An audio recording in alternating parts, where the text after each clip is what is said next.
राधे राधे दोस्तों, आज हम आपको सुनाने जा रहा हूँ द्रौपदी की 5 गलतियाँ और मच गया महाभारत। ऐसे ही इंटरेस्टिंग कहानी सुनने के लिए इस चैनल को सब्सक्राइब कर लो और बेल आइकन को प्रेस कर दो। महाभारत में द्रौपदी एक अहम किरदार है। द्रौपदी के जीवन और चरित्र को समझना बहुत ही कठिन है। उन्हें तो सिर्फ कृष्ण ही समझ सकते थे। द्रौपदी श्री कृष्ण की मित्र थी। मित्र ही मित्र को समझ सकता है। आज हम आपको द्रौपदी की वे 5 गलतियां बताना चाहते हैं जिसके कारण महाभारत की संपूर्ण कहानी बदल गई। यदि द्रौपदी ये गलतियां नहीं करती तो आज इतिहास कुछ और होता। 1.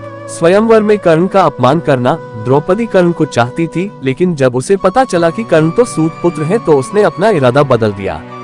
उसने पहली बात तो ये कि कर्ण को स्वयंवर की प्रतियोगिता में भाग नहीं लेने दिया और दूसरा ये कि उसने कर्ण को बुरी तरह अपमानित किया। यदि वह ऐसा नहीं करती तो परिणाम कुछ और होता। हालांकि द्रौपदी के पिता ने द्रोणाचार्य की मृत्यु की प्रतिज्ञा ली थी और उनका वध अर्जुन के अलावा और कोई नहीं कर सकता था, इसलिए वे चाहते थे कि उनकी पुत्री का विवाह अर्जुन से ही हो।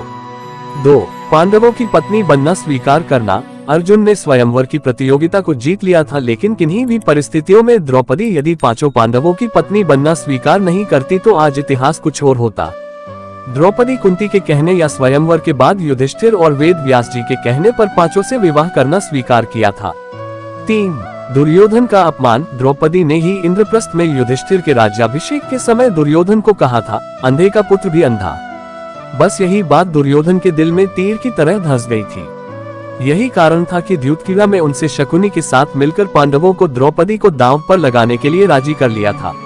द्युतक्रीड़ा या जुए के इस खेल ने ही महाभारत के युद्ध की भूमिका लिख दी थी, जहां द्रौपदी का चिरहरण हुआ था। 4. युद्ध के लिए प्रेरित करना। अपनी चिरहरण के बाद द्रौपदी ने पांडवों से कहा कि यदि तुम दुर्योधन और उनके भाइयों से मेरे अपमान का बदला नहीं लेते हो तो धिक्कार है तुम्हें।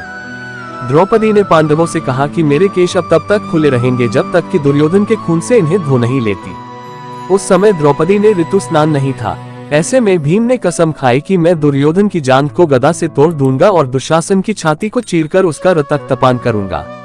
चीरहरण के दौरान कर्ण ने द्रौपदी को बचाने की जगह कहा, जो स्त्री 5 पतियों के साथ रह सकती है उसका क्या सम्मान। ये बात द्रौपदी को ठेस पहुंचा गई और वह हर समय अर्जुन को कर्ण से युद्ध करने के लिए उकसाती रही। 5. जयद्रथ की बुरी नजर। जुए में अपना सब कुछ गंवा देने के बाद जब पांडव वनवास की सजा काट रहे थे, तब दुर्योधन के जीजा जयद्रथ की बुरी नजर द्रौपदी पर पड़ी।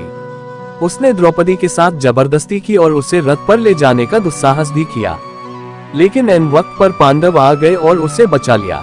पांडव वहीं पर जयद्रथ का वध करना चाहते थे, लेकिन द्रौपदी ने पांडवों को ऐसा करने से तो रोक दिया, जो कि उसकी बड़ी गलती थी। द्रौपदी ने जयद्रथ के सिर के बाल मुंडवा कर 5 चोटियां रखने की सजा दी और सभी जनता के सामने उसका घोर अपमान करवाया। जयद्रथ किसी को अपना चेहरा दिखाने के लायक नहीं रहा और हर पल अपमान को सहता रहा।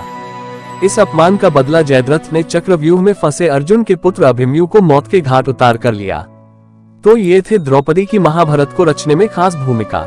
हालांकि द्रौपदी का उपरोक्त के अलावा और भी बहुत कुछ योगदान रहा है। इनमें से ऐसे कई कार्य हैं जिसके लिए उनकी प्रशंसा की जानी चाहिए। राधे राधे।